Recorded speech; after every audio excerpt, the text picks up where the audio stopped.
बा धीरज।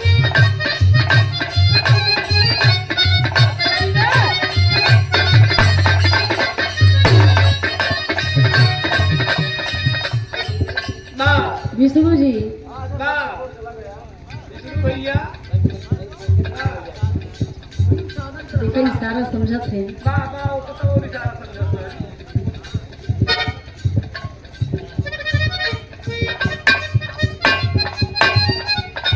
दुल्हन कहा था दर्द में कहा था जब कोनो दुल्हन की पिया परदेश चला जाए राहुल वाली जब से बाहर आया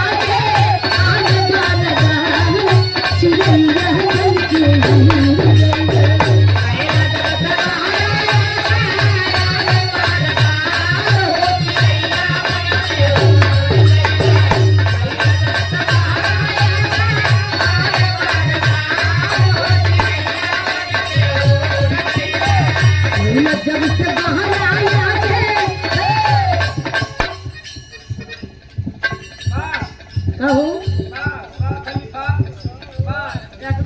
बिल्कुल एकदम थामे रहा है।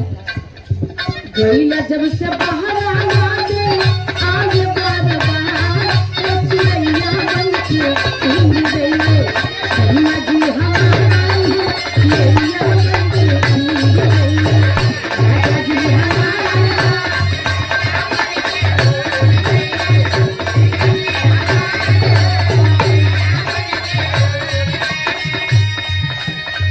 सैया जी की कुर्ता आरी गलिये के भुलाई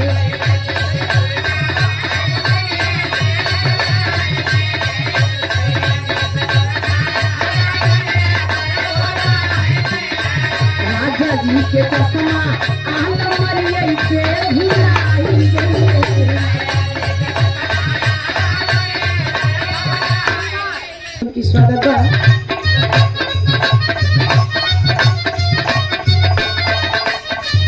सैया जी की कुर्ता आरी गलिये के भुलाई गई राजा जी के कसमा आल मरिये के भुलाई गई सैया जब से बाहर आया दे आल बार बार चिड़ैया बन के उड़ गई